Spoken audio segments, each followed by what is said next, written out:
Programme کا آغاز ہوگا، لیکن ایک تبدیلی یہ ہے کہ اشتہار کے اندر فضیلت الشیخ عبد المالک مجاہد کا اعلان کیا گیا تھا، وہ اپنی مصروفیت کی وجہ سے کل حاضر نہیں ہو سکتے، تو ان کی جگہ پر انشاءاللہ فضیلت الشیخ صغیر احمد عمری کا فرمان۔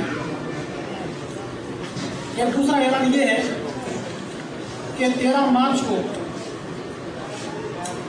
مسجد لامی شارع تہلیہ پر شیخ توصیف الرحمن راشدی اور شیخ فضل الرحمن حفظہ اللہ کا پروگرام ہوگا۔ آپ تمام احباب وہاں شریک ہونے کی کوشش کریں۔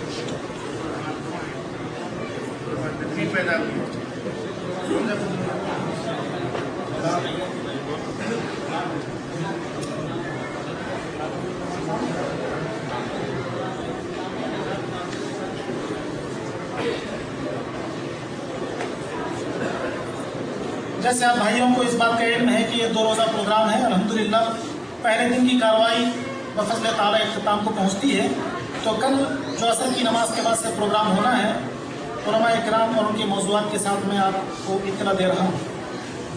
کل عصر کی نماز کے بعد انشاءاللہ فضیلت الشیخ دکتور وسیم اللہ عباس حفظہ اللہ کا پروگرام ہوگا، موضوع ہے شیطان اور اس کے مداخل، اور فضیلت الشیخ دکتور قاری احمد دین حفظہ اللہ موضوع اخلاص کی اہمیت، فضیلت الشیخ دکتور مرتضیٰ بخش حفظہ اللہ موضوع ہے دینی اور دنیاوی تعلیم کی ضرورت، اور اسی طرح فضیلت الشیخ صغیر احمد عمری حفظہ اللہ ان کا موضوع ہے تربیت اولاد کا نبوی منہج۔ تو یہ مختلف نشستیں ہوں گی انشاءاللہ، آغاز عصر کی نماز کے بعد ہوگا، تو پھر آپ کو تفصیلات انشاءاللہ دی جاتی رہے گی۔ موضوع کے حوالے سے اگر کسی کے پاس کوئی سوال ہو کیجیے، ورنہ وقت بھی کافی تیزی کے ساتھ گزر رہا ہے انہی باتوں پر۔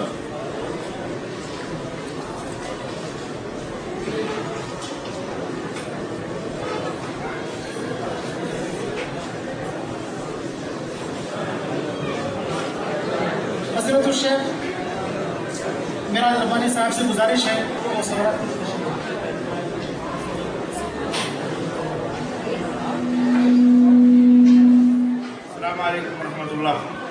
ایک سوال ہے بھائی نے کیا ہے کہ لوگ کہتے ہیں کہ عید کی سوئیاں بدعت ہیں، کیا عید کی سوئیاں بدعت ہیں؟ سوئیوں کا شریعت سے کیا تعلق ہے بھائی؟ یہ حضرت وہ ہیں جنہیں بدعت کا پتہ ہی نہیں کہ بدعت کہتے کس کو ہیں۔ انہوں نے سوچا ہوگا کہ بدعت کہتے ہیں جو نبی صلی اللہ علیہ وسلم کے زمانے میں نہ ہو و آج ہو وہ بدعت ہے، تو اگر یہ تعریف رکھ لی جائے تو یہ اعلیٰ حضرت خود بدعت ہے، کیونکہ یہ اللہ کے نبی کے زمانے میں نہیں تھے۔ بدعت کا مطلب یہ نہیں ہوتا، یہ بہت بڑی چیز ہے، یہ لوگوں کو گمراہ ایسے بھی کیا جاتا ہے۔ بدعت کہتے ہیں کہ اللہ کے رسول صلی اللہ علیہ وسلم کی زبان سے سنو، اللہ کے نبی نے فرمایا من احدث فی امرنا ھذا ما لیس منہ فہو رد، ہمارے لائے ہوئے اس امر میں، اس شریعت میں جو نئی بات کا اضافہ کرے وہ مردود ہے، جو نئی بات یعنی بدعت ایجاد کرے وہ مردود ہے۔ تو شریعت میں کسی نئی بات کا ایجاد کرنا یہ کیا ہے؟ بدعت۔ یہ شریعت سوئی شریعت نہیں ہے، سوئی طبیعت ہے۔ کیا ہے؟ طبیعت ہے۔ ہندوستان، پاکستان، بنگلہ دیش سوئی طبیعت ہے، طبیعت بناتے ایک رواج ہے، عید پہچانی جاتی ہے، اس لیے سوئیاں پکاتے ہیں۔ آپ نہ پکائیں، آپ کو کوئی غیر مسلمان کہے کہ وہ مسلمان نہیں ہے، ایسا نہیں۔ تو سوئی ایک مزاج ہے، طبیعت ہے، ہمارے یہاں چلتی ہے، میٹھی چیز ہے، میٹھے میٹھے، تو یہ بدعت نہیں ہے، بلکہ یہ اس کی شریعت میں کوئی اہمیت کوئی وہ نہیں ہے۔ اور کوئی سوال؟ کیا نماز میں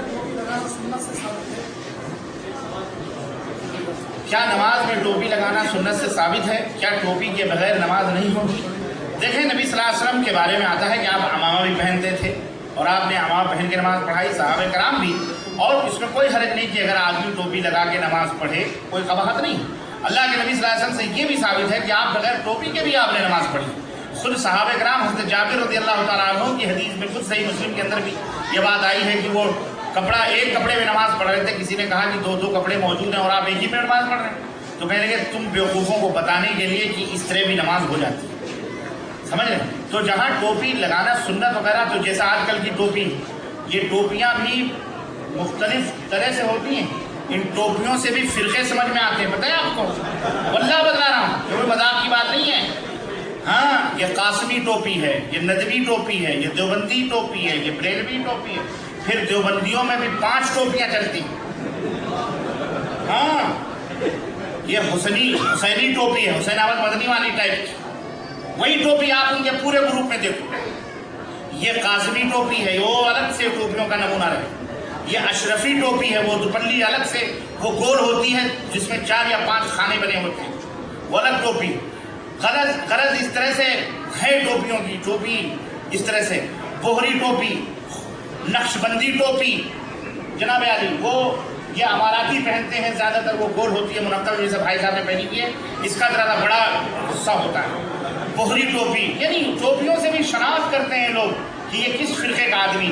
جیسے نقابوں میں بامبے میں رہنے والے جانتے ہیں کہ ہمارے اہل السنہ والجماعہ کی جو عورتیں ہیں زیادہ تر نقاب کالا پہنتی ہیں، لیکن بوہریوں کی اور شیعوں کی جو عورتیں اسے پہچان میں یہ تتلی کس خانے میں ہے نا، تو وہ ان کی اپنی الگ ٹائپ ہوتی ہے۔ تو میرے عزیزوں یہ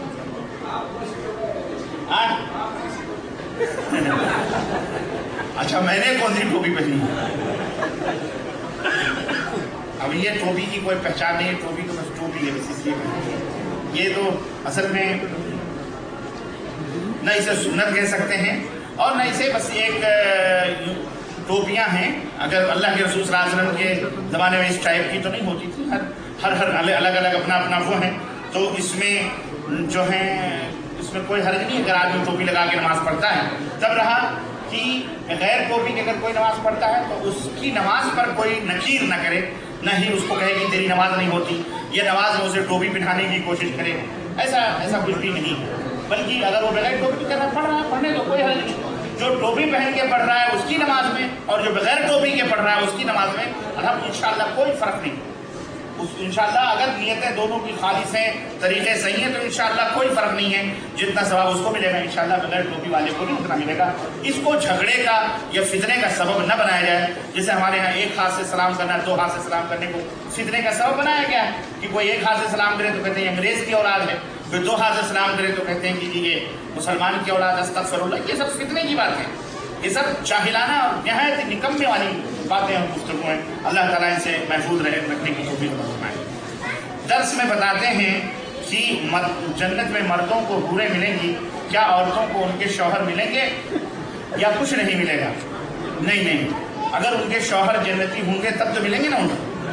اگر میاں کہیں ادھر کھسکے اور بیگم چلی گئی جنت میں تب تو وہ تو کہاں لے جائیں گے؟ تو بہرحال اللہ تعالیٰ شوہروں کو، عورتوں کو ان کے شوہر جنت میں نصیب فرمائے اور شوہروں کو ان کی عورتیں جنت میں نصیب فرمائیں، آمین رب العالمین۔ تو عورتیں جن کے شوہر ہیں اگر اگر وہ جنت میں نہ جا سکے، اللہ نہ کرے، اور وہ جہنم میں چلے گئے، یا کوئی عورت مطلقہ یا بیوہ نہیں بلکہ مطلقہ ہو گئی، یا مثال کے طور پر ابھی شادی نہیں ہوئی ویسے مر گئی، تو انشاءاللہ ان کے لیے اللہ تعالیٰ جنت میں انتظام فرمائے گا۔ آخر دنیا میں انتظام ہے کہ نہیں؟ بولو ہے انتظام کہ نہیں؟ کیا انتظام؟ اللہ تیری اللہ 4 شادیاں کروائے گا۔ بچہ اپنی امی سے نہیں بولے گا، یہاں میرے سامنے بولتا ہے۔ اللہ تعالیٰ دیکھو کتنی پیاری بات بچے نے کی۔ اللہ نے یہاں انتظام کیا ہے مطلقہ، بیوہ اور غیر شادی شدہ عورتوں کا کہ اگر انہیں شوہر نہ ملے تو انتظام کیا ہے کہ وہ کسی ایسے مرد سے شادی کریں جو شادی شدہ ہے، دوسری